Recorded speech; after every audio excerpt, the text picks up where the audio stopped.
Após o ministro Alexandre de Moraes determinar a prisão de Jair Bolsonaro, o presidente dos Estados Unidos, Donald Trump, avança para aplicar sanções à esposa do magistrado, a advogada Viviane Barça de Moraes. A sanção impactará de forma significativa as atividades do escritório Barça de Moraes, ao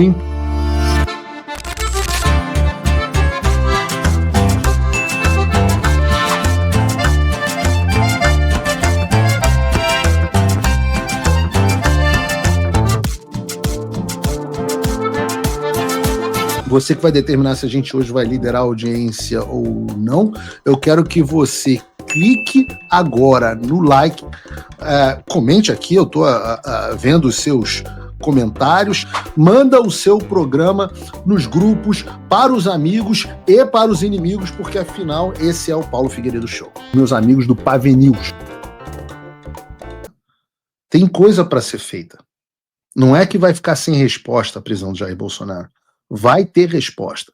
Mas tem tempo para a gente sancionar os outros ministros. Lembra? Queimar a floresta é o último cenário. E lembre-se também que, no final das contas, Donald Trump faz o que Donald Trump quer. Paulo Figueiredo e Eduardo Bolsonaro dão opiniões quando são consultados. Dão reportes sobre o que está acontecendo no Brasil. Dão opiniões sobre o que é mais efetivo. Mas Donald Trump faz o que Donald Trump quer. E o que ele quer? Ora, não sei. Mas pensem que, por exemplo, essa notícia do Paulo Capelli, talvez do Metrópolis, dê uma linha do que Donald Trump quer. Vejam o título. Trump avança para sancionar esposa de Moraes após prisão de Bolsonaro. E o texto diz assim: após o ministro Alexandre de Moraes determinar a prisão de Jair Bolsonaro, o presidente dos Estados Unidos, Donald Trump, avança para aplicar sanções à esposa do magistrado, a advogada Viviane Barça de Moraes. Nessa terça-feira, a Casa Branca passou a discutir um conjunto de medidas em respostas à prisão do Bolsonaro, entre elas a ampliação do tarifaço ao Brasil, verdade, a aplicação da Lei Magnitsky a mais integrantes do Supremo e a suspensão do visto de juízes auxiliares da Corte, de autoridades da Polícia Federal e da PGR e de políticos com atuação no STF. Até o momento, as restrições a Viviane Barça de Moraes são as medidas mais concretas em análise. Washington entende que sancionar advogados seria uma extensão das medidas que já afetam Alexandre de Moraes por meio da Lei Magnitsky. Na visão da Casa Branca, a sanção impactará de forma significativa as atividades do escritório Barça de Moraes, ao impedir que seja contratado por norte-americanos, não só norte-americanos, mas pessoas e empresas que têm um negócio nos Estados Unidos, mas não só isso. O Paulo Capelli aqui não entende. O que impediria é que o escritório continuasse funcionando, porque todas as contas bancárias do escritório seriam fechadas. Não tem escritório sem conta bancária. Um escritório que se torna absolutamente tóxico. Na prática, o que o Trump faria era quebrar o Alexandre. A ampliação do tarifato ao Brasil é outra possibilidade, mas não conta com o apoio do Eduardo Bolsonaro e do jornalista Paulo Figueiredo, que participam das conversas. Não, nem participamos das conversas, as conversas são feitas lá. Nós estamos aqui. A gente só vai a Washington semana que vem, as decisões são decisões deles, a gente opina no que é perguntado. Mas ambos atuam, isso de fato, para que novas tarifas não sejam implementadas, bem como evitar que mais magistrados do STF sejam punidos com a Lei Magnitsky agora, por conta da prisão decretada por Moraes. Na estratégia de Eduardo Bolsonaro e Paulo Figueiredo, a Lei Magnitsky só deve atingir os outros ministros do Supremo caso, ou melhor, quando, Jair Bolsonaro for condenado na ação penal que responde por golpe de Estado. Essa seria uma forma de guardar uma carta na manga para usar em conversas com integrantes da Suprema Corte. Segundo fontes da própria Casa Branca, contudo, Trump pode implementar medidas que não são esperadas. Absolutamente verdadeiro. Trump faz o que Trump quer. E nós estamos aqui em um jogo de estratégias, e coisas até ontem eram impossíveis, hoje já começam a tomar outros contornos. Então tenham fé em Deus e confiança de que Eduardo Bolsonaro e eu estamos lutando até os limites, até o nosso limite das nossas forças para salvar o país. E eu estou vendo que vocês estão fazendo a parte de vocês. Nós vamos continuar fazendo a nossa até o limite das nossas possibilidades e das nossas vidas. Nós não podemos esquecer as pessoas que têm sofrido amargamente o preço da ditadura. Um dos casos mais emblemáticos, para mim, é o caso do deputado Daniel Silveira.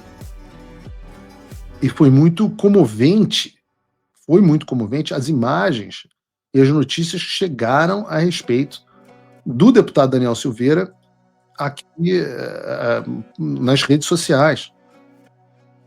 Eu até mandei para um importante jornalista que disse que não via razão para o Alexandre, que realmente era um censor, mas não via razão para ele ser sancionado por violações de direitos humanos. Eu falo, veja isso. Veja Vaza Toga 2. Eu volto a dizer, não vou conseguir tratar da Vaza Toga 2 no programa de hoje, mas amanhã, boa parte do programa vai ser dedicado a isso.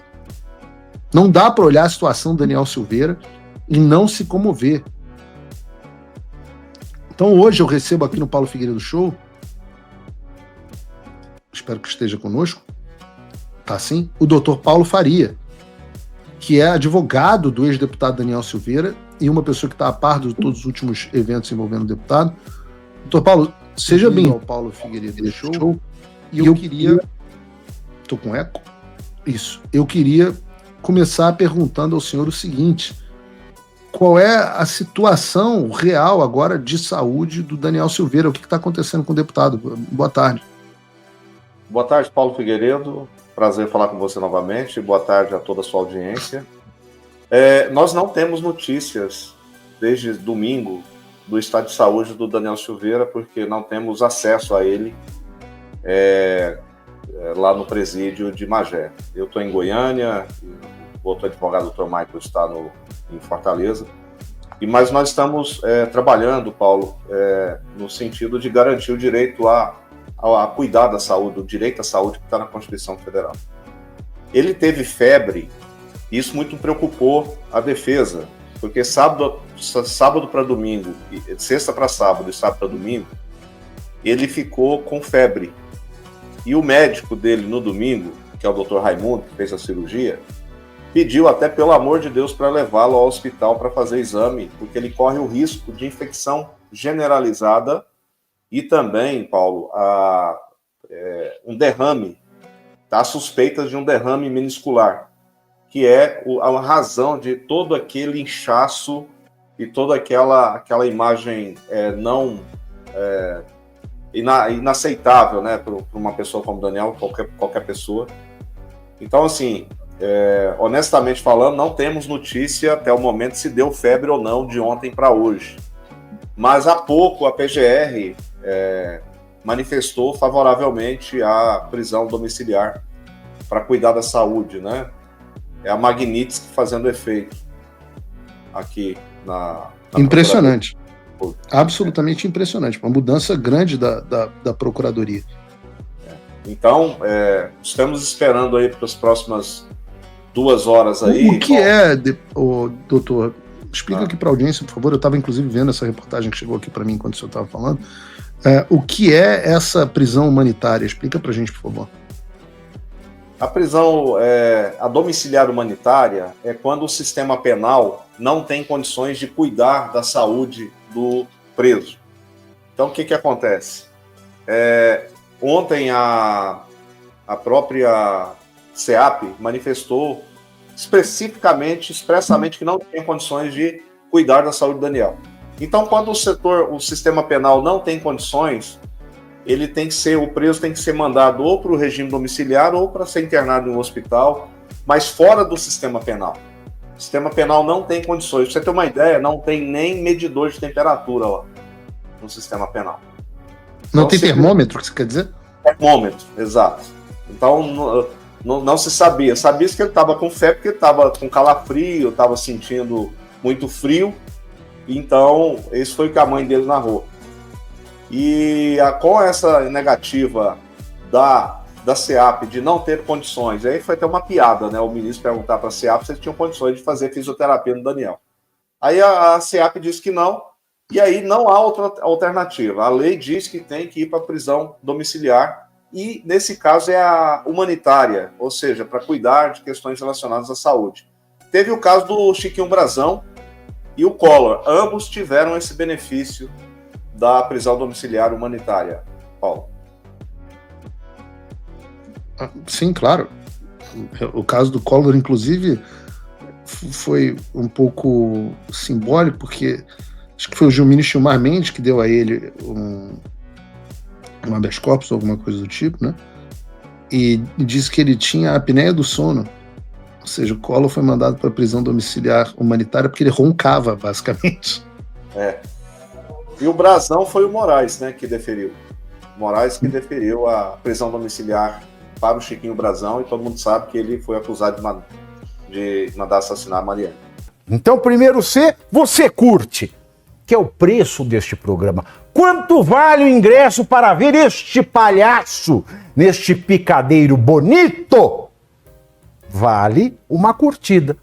Se liga, ô Bonner, nós vamos derrubar o Jornal Nacional. Esta é a meta. Oi!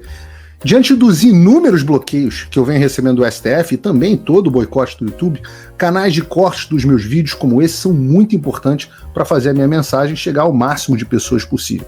Sem isso, o pessoal fica refém da Globo News e das outras redes de televisão de esquerda. Por isso, todo mundo tem autorização expressa para recortar os meus vídeos à vontade, exatamente como fazem aqui os meus amigos do Pave News.